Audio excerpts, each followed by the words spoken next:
Good afternoon. You join me as I start my quest to find the mystical Finhaven Castle, which is found in the mystical woodlands over there by the mystical A90 road, which runs through the mystical county of Angus. I need to stop saying mystical, don't I? Anyway, Finhaven Castle refers to two buildings, a 19th century Scots baronial mansion house, which is still lived in today, and an older ruin, which dates at least as far back as the 17th century, but probably before then as well. So I'm going to go and try and find the old castle, have a wee recce around, and see if I can give it a gold rating. Now, part of getting it to this castle is going through this treacherous woodland. I believe the castle, I don't know if you can see it there. If I can get the zoom to work on this bloody thing. There we go, overshot it. That's it. Is the modern Finhaven Castle. Our one is somewhere further along these woods down there, though. I've been here before, actually, but I have to try and remember exactly the route to take to get to it. But lots of dangerous twigs and treacherous obstacles to negotiate around here, so be careful. Here we are out in the open field. It's a rather nice autumnal day. Autumn's come early this year, it's still September, but there's a lot of colour in the trees. So Finhaven Castle is, of course, owned by the Shell Corporation. Well, probably not, but there you go. Well, I think I've managed to get myself a wee bit lost. Am I going down there? Or am I holding it lying down that way across the field? I'm not actually sure. Try going down here a little bit and we'll see what happens. You had to cross this mystical bog, there's me using mystical again, by crossing this log, the log of death. Now, as you can see, it's really rotted away at the bottom. It wasn't quite as dilapidated when I was here last. So, I think I'll just do the sensible thing and just walk around it.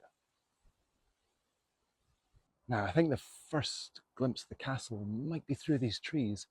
Hard to really tell right now, but unfortunately, I have to negotiate this terrible ravine, which is giving me the fear. So, let's see if I can go down it and get there safely. Whoa! Nah, it's just a joke. I'll find another way around. And here we are, I think, getting the first glimpse of the castle. Ah yes, there it is.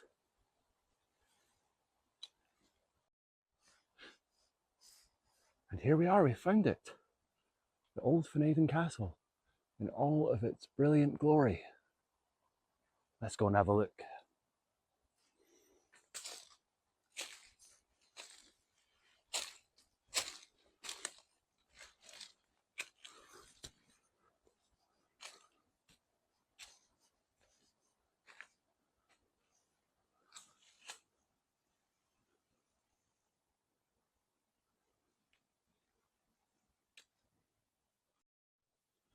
Now, I remember a few years ago when I came here before, in my more foolish days, tried to get into that room there by climbing this wall, and I think it was this stone here that just hit me right in between the cartilage on my knees and gave me one of the worst pains I've ever had in my life.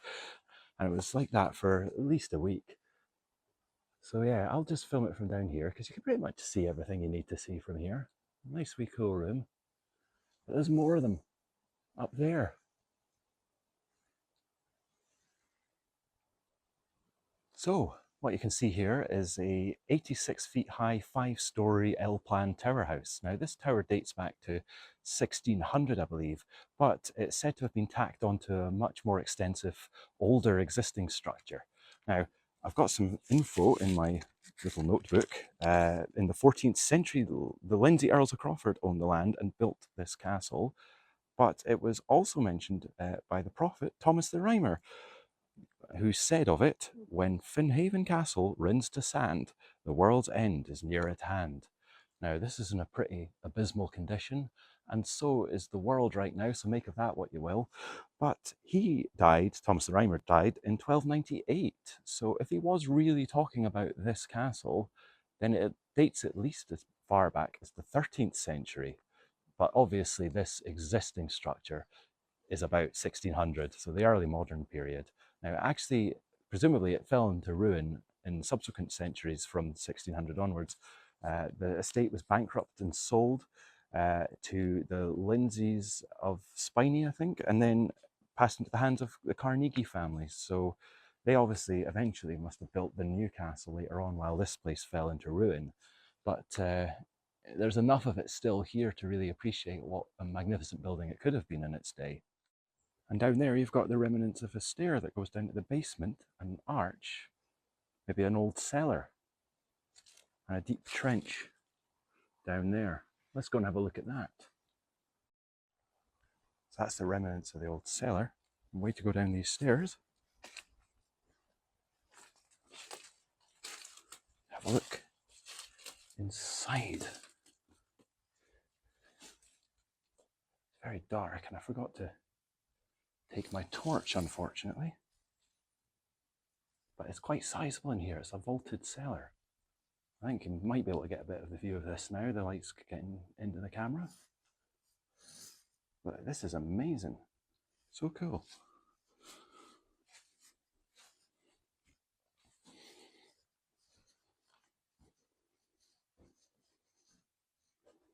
Very dark and scary. Ooh. It's quite a scary place altogether, actually. Heard some dogs earlier, so I'm a wee bit. This is why I've got the hushed voice right now. Now for some stories from history. So there was a Battle of Arbroath in 1446. Now, the third Earl of Crawford, David, and his brother-in-law, Ogilvy of Inverquharity, were brought in here to Finhaven Castle to heal from their wounds in battle. Unfortunately, they fought on different sides of the battle. So when Ogilvy came to, he actually tortured and murdered the Earl of Crawford.